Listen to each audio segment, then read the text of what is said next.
We'll see. Like, I mean, it's worth a shot. It's worth a shot. Okay, good. I'm glad you think so. This entire You were the one project that, was your idea. yep, you That's, have not had fun at all. I've had zero fun. On that note, hey kids, this is Why Bodies Matter, season 2. I'm Pastor Goodman. Deaconess Emma Hines is with us, and we're going to spend our whole entire podcast taking one Bible verse out of context. Let's go. Yay! So at the end of teenage Jesus, right before John the Baptist, one more pre-ministry Jesus verse, and Jesus increased in wisdom and stature and in favor with God and man. Jesus grew. And with that comes taking care of yourself. We're going to talk today about bodily maintenance. Yay, everyone's favorite thing to hear how I much we're mean, not doing it correctly. but this is actually it. Like there's two sort of massive chasms on this that make it really uncomfortable for Christians to talk about.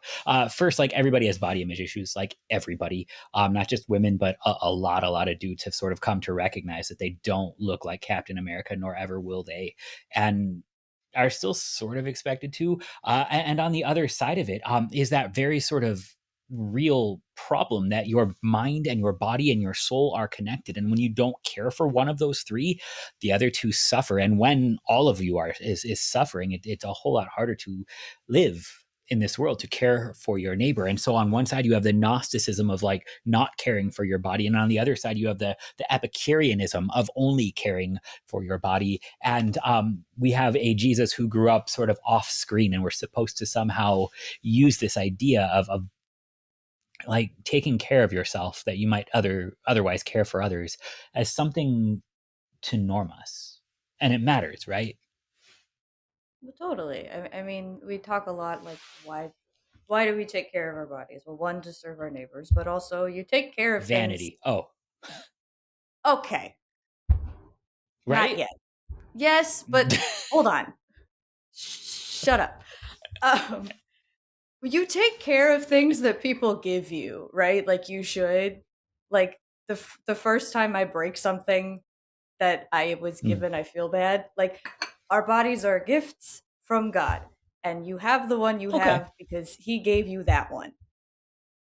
But then, yeah, you run into this whole, well, the Oh, that's a body I, big old can of worms, though, yeah, because the dog. body that he gave me is wrecked by sin. Like he gave it to me messed up. And it's one of those things like you can't just sort of say, well, if I'm like this, I'm supposed to be like this. And we'll measure it not simply because now it's gender. And let's set that aside for a minute, just because of the how heated everything gets. But like, let's do it this way. God desires the death of not even the wicked. God desires no one die, but you're gonna, because of the wages of sin. The wages of sin is death. And that means your body is not the way it's supposed to be. It will be in the resurrection, but right now God gave you a broken body. It's already not going to work perfectly, and there's going to be problems there. So how do you care for something that's already busted, and how do you love something that's fallen apart like from day one? Look at it from the point, like, okay, my body doesn't work, right? Like I have glasses and I can't hear, and I'm short, which is a different issue. But like, if we're looking at it at the value that I have just as a broken person, I'm nothing. I'm Mm-hmm. just dead man walking. But we're looking at bodies through Christ who has redeemed them by living in one, by doing all Okay. of the Jesus things. So, yes, my All body's of the Jesus broken. things. All the Jesus things. My body is sinful. My mind is sinful. Everything about me cannot do the things that it's supposed to do even when I want to. But God is not looking at us because of what we can do. He is looking at us because of what Jesus has done. And so then what's my body for? My body is now not for proving to God I'm worth something. It's for Ooh. loving others. It's for doing the things that Christians do, which is to look at our neighbor and say, "You are someone for whom Christ died. What can I do for you? I can love you." And God gave me the means of my body to then go out and serve you. So we take care of it, because it's like, unfortunately, your body is not your own. Like, I would love if it were, Bought because with then a I could price. do whatever, but I can't. I shouldn't. Um, my body is to take care of other people, and so you take care of it, one, because it's a gift, but also because it has good things to do for others, because of Jesus has already made it good. You you said your body is not for proving to God that you're worth something, and I can't find a limit to how many rabbit holes that goes down, because like for every single body image issue, for every single should I care for myself or not care for myself, should I do what feels good or what is good for me physically, mentally, and spiritually, should I live in a way that serves my neighbor, and that means taking care of myself, or just sort of do what I want. So much of it is deep down, how can I prove to whatever your God is that you're worth something? And even if your God is yourself at that point in time, even if you are your highest power, and want only to love yourself, the things that you do to so many of the body image issues that we have sort of come from either we care for ourselves too much or too little, tied up into worth. I need to prove that I'm worth something by working out enough to look a certain way, by dieting enough to look a certain way, by striving to be enough in what I can accomplish physically, or even in just I don't think I'm worth anything, so why bother trying? Yeah, So good. it's I mean, it's a daily struggle, right? Like, I look at myself in the mirror all the time. I have a front facing camera. I can take selfies all day, and I hate doing it because Yeah. I look at what I see, and I see the broken. I Mhm. see in others, I see the broken. I love my husband very much, but there are times where I'm like, ooh, you really need to shave or pluck your eyebrows. Something. Just something, dude. I love him to death, but like that's the thing. Like, it's so easy to decide that what I think about my body is the most important thing because I'm the one Mhm. that's in it, is it, controls it. I don't, however you want to talk about that. But that's completely ignoring the fact that, like, there, like we I come back to, well, God gave me this one. Mhm. And yes, it's broken, but there's something about it that's worth it enough that I have it, that God gave it to me, and then that it was redeemed also. And that carries forward because it'll be used for something now. It's flies in the face of that whole like you are beautiful just how you are movement, or you are just shy of beautiful if only you take Ozempic or whatever else is going on. But it's this idea that it not only were you redeemed, but you will be used. So lean into that. You will be used by God to care for your neighbor, and that's what your vocation is. It's God promising, I'm going to get this stuff done through you, even though you are broken, even though you're not enough. I'm going to make you attractive to your spouse, even though you can look in the mirror and just struggle. I can do all of these things. So when it kind of comes to this in practice, we grabbed hold of Jesus grew in stature, and this idea that wasn't for him, that was for his neighbor. Uh, just the simple reality that if you don't eat food, you're going to be hangry. And if you are hangry, it's harder to love your neighbor. But you can carry that forward. You're going to get old. You're not old right now, but you're going to get old, and your body will fall apart if you don't take care of it. And if your body is falling apart because you didn't take care of it, how do you love your neighbor? It's problematic, especially in church work, because like it's just real talk. If you look among sort of your pastors, the vast majority of us are overweight.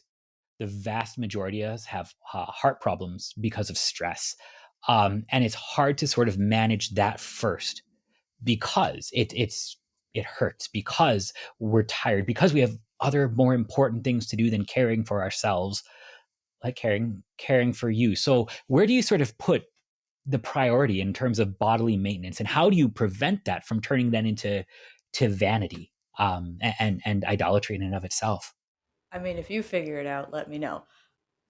Like, I mean, that's sort of the thing. So there's a metaphor, and I hate this metaphor because I hate it. It's the oxygen mask thing. It's like you It's have to not put on. wrong It's not wrong, and that's why I'm mad at it because I'm like, well, if it's that easy, why can't I do it?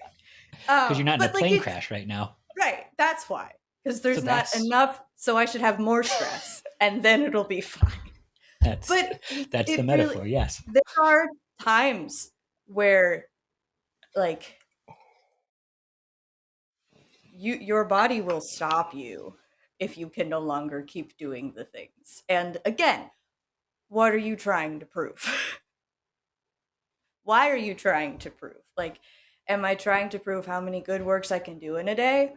Why? Hmm. If I'm doing that instead of, so my vocation, like we're going back to vocation, my vocation as mother, if I am not eating or sleeping because I'm justifying it to myself that I'm taking care of my son, but like that only goes so far because I'm gonna hit a wall. He's gonna need something, and I'm so hangry and tired that like I'm useless.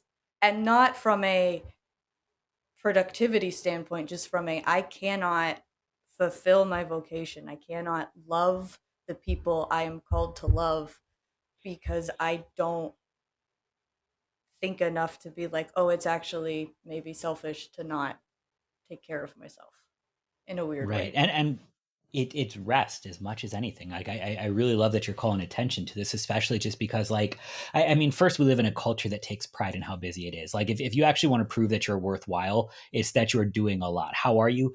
Busy is a flex. And it's like dangerous in what I'm seeing with the youth right now with the high Mhm. school kids because it is before school practice for an extracurricular and then school and then after school practice for a curricula and then homework and then maybe 4 to 5 hours of sleep a night so that you can get up and do it again. And that's how you know you're on the right track for success when you are stressed and anxious and burnt out and cannot for the life of you find any meaning in what you're doing other than you know that you have to keep doing it or else.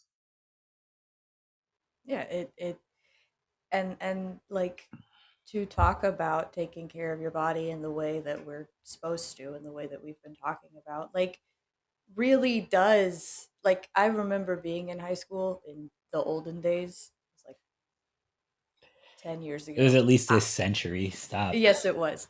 But like I got way more sleep than all my friends did because I didn't do as much as they did. And like I just they like Yeah. because like I mean, well, I had kind of already decided I'll go into church work. I don't need to take a bunch of AP courses. I don't want to do that. Learning's for That's other people, ah, I learned just different things. just But different like things. to truly understand that even in rest there is value and worth and it is good is really hard because you do have to say to the world, to sometimes your parents, to your peers, to yourself, maybe No. sitting still is okay. You have to say no to things Yeah. because it's not that anybody has this like problem with rest. We have a problem with not doing things.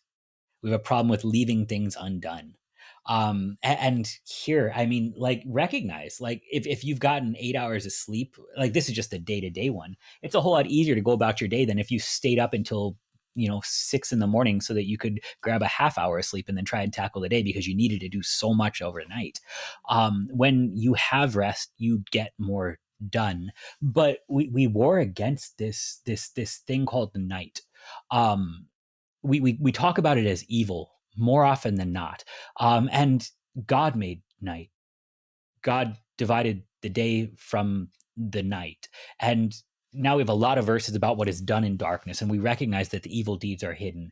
And like even like the old church writes that the Nuc Dimittis talks about sort of the danger of just going to sleep in a world where like you can't see anymore. And we've chased this away with electricity, but there's this thing about the night that just feels different. But what if God actually set aside this thing not just for like all the evil to be contained and like all of the dark deeds to be done without being noticed, but just so you could sleep. Like he separated day from night because you were going to need to rest. And if you slowed yourself down when it got dark outside, you might be able to get more done when it was light than as if you would have stayed up. And ultimately, this is not a measure in sort of like how much can you say about yourself because you are worth something. Like, look, I stayed up until 2 in the morning studying, so I am smart. But rather, look, I went to sleep for 8 hours and I woke up actually rested enough to love my neighbor. There's something here. There really is. Yeah, it's when you are reminded that God set everything up in order on purpose, Hmm. things kind of make a bit more sense. And it's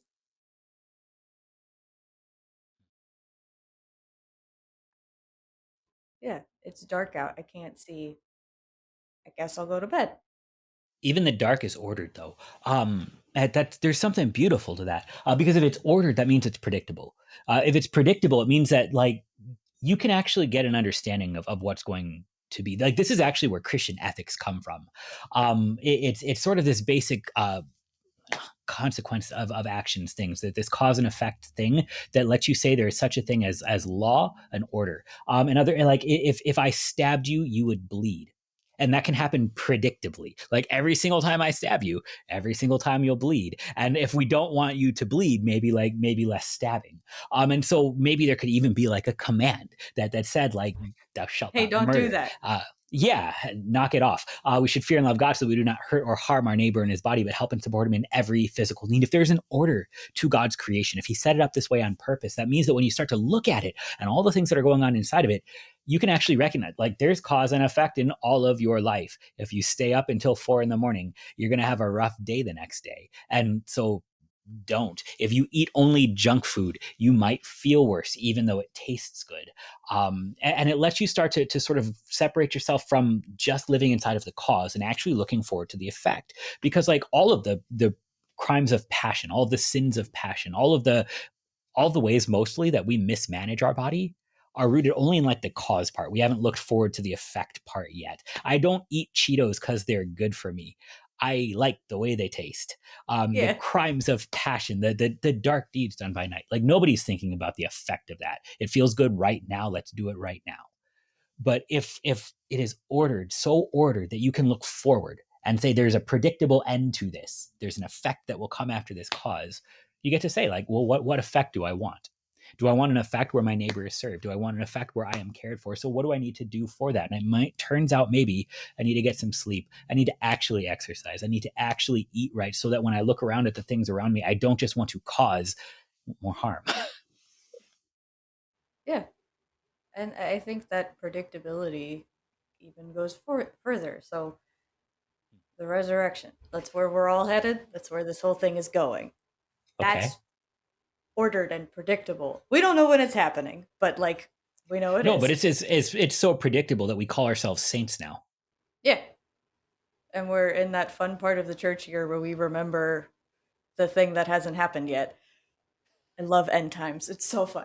But like that's the thing. So if my body is going to st- still be in eternity, well, then I guess it might be worth something now. If it's worth saving for the rest of time forever, let's. What does that say about the value? Not like again, the value of it, not from a productivity standpoint, but just from a for God so loved the world standpoint. Hmm. Like I've always found it fascinating. God knew Adam and Eve would sin before he made everything, but he did it anyway Yeah. because he loved them. He like there's a level of it that just the isness of God, like God's love just is. So Hmm. we have bodies. We live in time and space that is ordered. We have a God that took on human flesh, died, rose, and ascended, and is coming back, and all of that is done because of God's love for us, and because we are seen as Christ, like God sees Christ when He looks at us. So what's my love for? The Luther quote of like, God doesn't need your good works, your neighbor does. But your neighbor does, yeah. That whole thing. And yeah, it's sinful nature says, well, I don't want to do that. Yeah, yeah. If That it's sounds like, that sounds hard. okay, it does sound hard and it sounds no fun. Um, and sometimes the answer just is too bad. Like every No, like so you're right though, because like God, that love that can actually propel you through the tomb and back out again into the resurrection. It's not just then sort of an emotion. It is a momentum.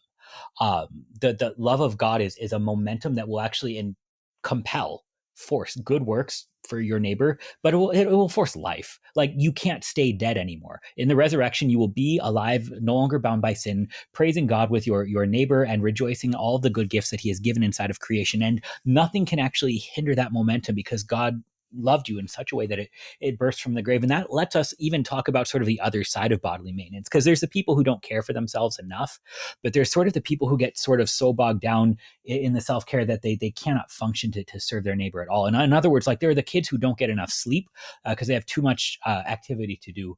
But like in my sad of sads, I only want to sleep. In my hurt of hurts, I only want to sort of sit there and stare at the wall. And so like in the same way, like bodily maintenance is making sure you get enough rest. Like what is there to sort of call you from resting too much? That sloth, that acadia, that hopelessness. in my case, my mom. Other Your people neighbor. that God's put, yeah, your neighbor, the other people who have other vocations, that is to remind you, sometimes quite forcefully, hey, the world exists and you have a place in it. Get up, let's go. No, that's momentum. That's good. Like Yeah. that's not only sort of God sending the people there to drag you along because you can't walk to carry someone else now, but that's also the momentum that begets more momentum. It's like it's so stupid, but like what if sunlight and going for a stupid walk for your stupid mental health actually helped? It's so hard to do when you just want to curl up into a ball, but that momentum, oddly enough, it's a little bit of oomph to go Yeah. for it a little bit more. The meds, the counselors, the parents, the friends, the vocations around you are the ways that God would sort of care for your body, that it would care for itself more, that it would in turn care for others.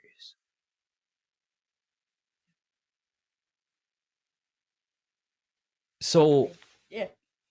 yeah, let's maybe just put a bow on it, because like this there's only sort of like so much theology that you're going to cram into you should eat right and exercise and get enough sleep. Yeah. There is a reality to it though. Like if you're not caring for yourself, either by not resting or by resting too much, either by not eating enough or by eating too much, either by being too obsessed with your body image and your exercise or by not caring for yourself at all, like both sides of the horse, you end up sort of turned inward all the same. You end up unable to sort of look at the creation as a good thing that God can work in both times. And instead, we just get an off camera sight of Jesus growing in stature. And like, you don't get to watch, like, he doesn't get like a fitness montage where he's like running and stuff, which would be awesome. You don't get any of sort of like the fun, like Jesus studying in school and doing so good so that you can be guilt tripped with it. But rather, all of those things that were happening off site will bring us into next time when Jesus gets baptized. And the ministry begins, and like all of the care that went into growing in stature and wisdom is then poured outward unto neighbor, and that's good. That's good. We'll do that next. Yeah, man. Sounds good. Finally get to the real Bible stuff. Okay, we The out. stuff we do.